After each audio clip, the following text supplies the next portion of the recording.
everybody, it's Annette from The Art of Intuition, and today we are going to focus on the many aspects of us and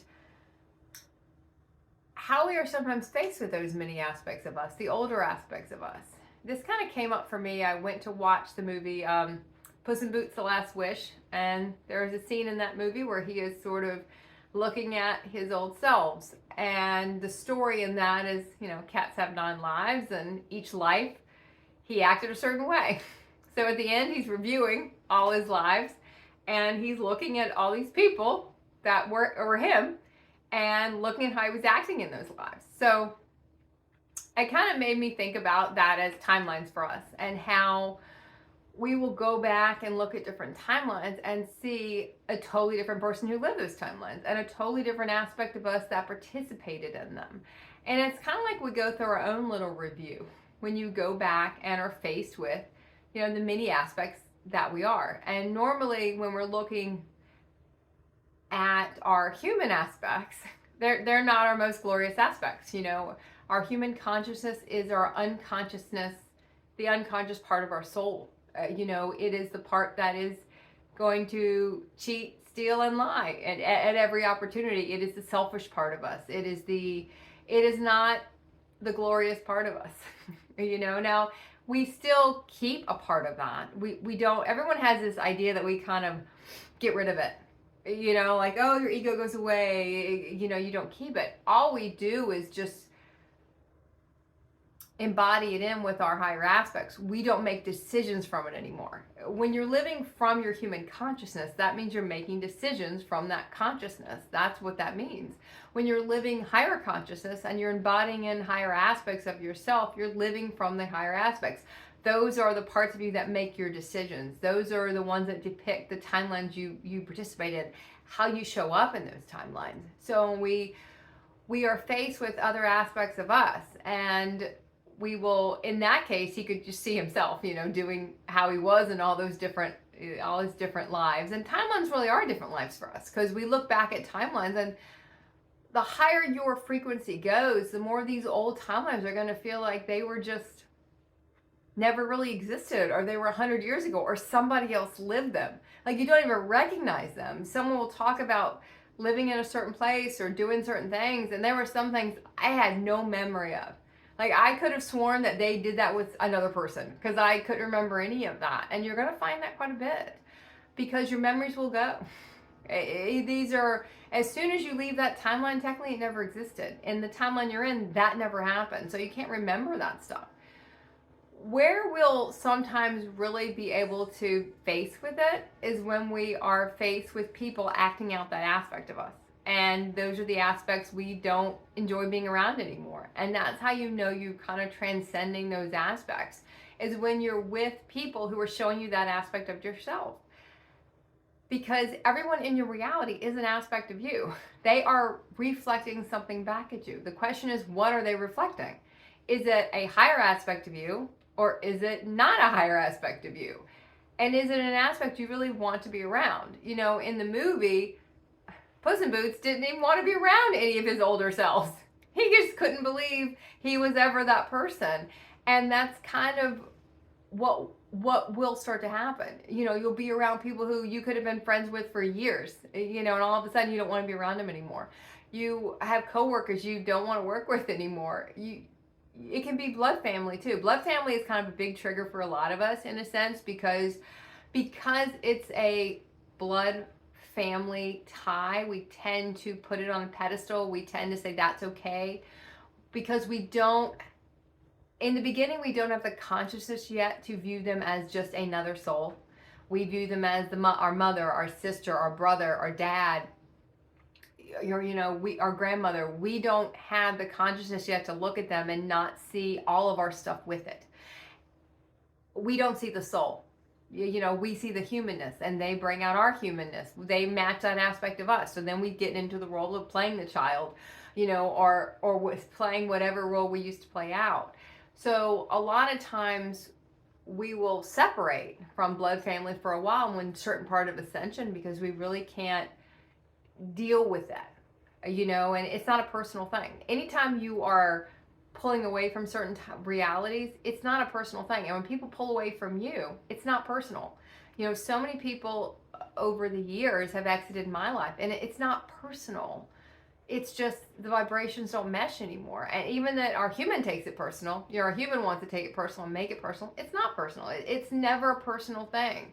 So when it happens for us and these older aspects of us start to fade out, remember it's not personal.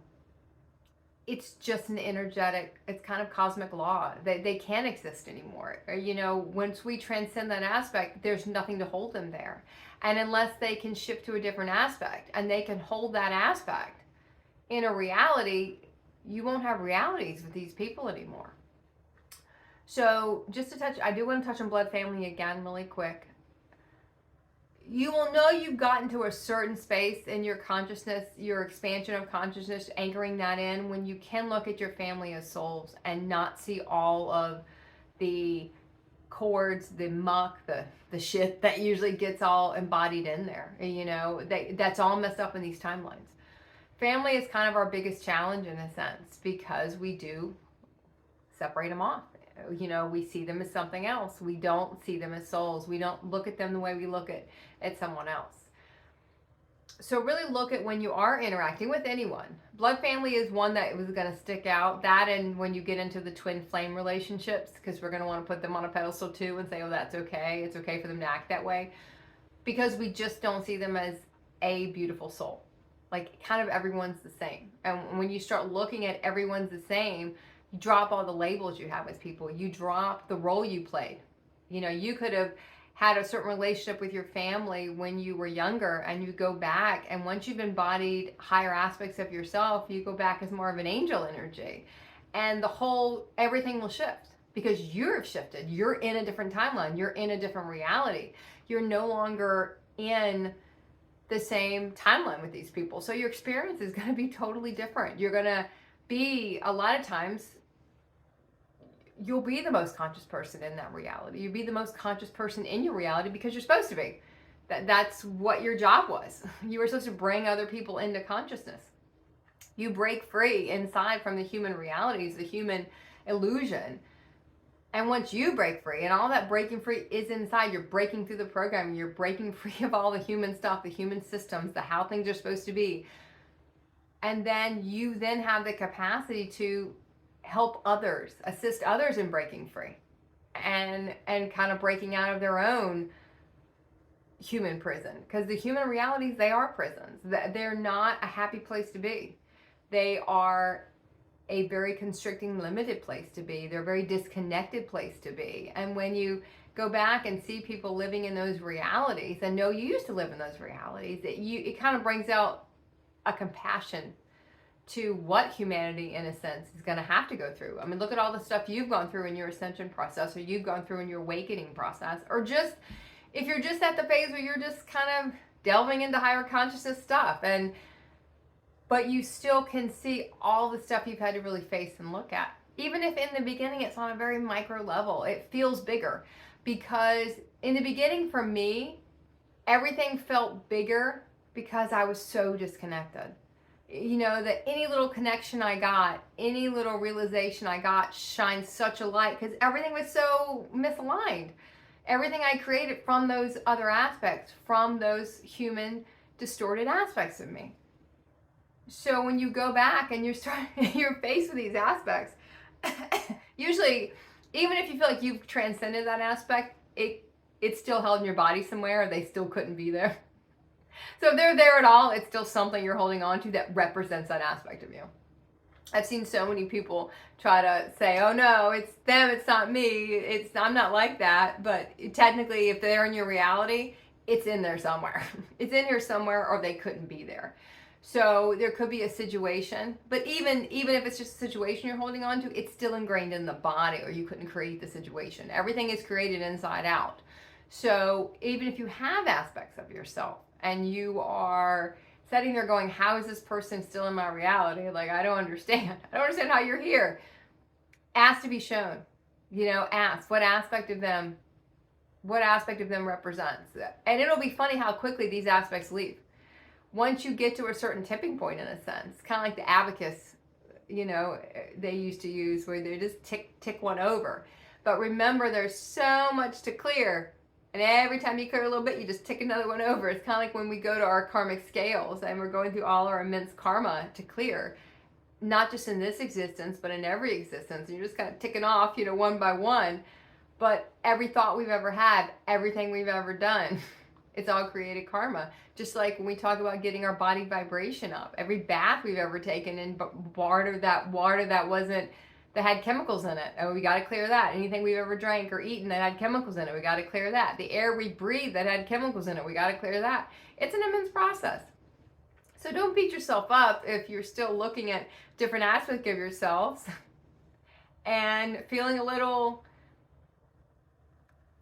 I don't want to say disappointed, because that's probably not the word I want to use, but you just kind of look at it and you're like, well, I just can't believe that I used to be that way. I can't believe that I used to act that way. And this is just disappointing to look at. But there's a reason it's there. And sometimes you can also listen to what that aspect says to you. There's a reason they're there. They're showing you that you're still holding that somewhere. They're also showing us that, what are they thinking? What do they say? And this is another way to kind of see how far away from that aspect, how much of that aspect you've transcended. What are they saying? And does it bother you when they say it?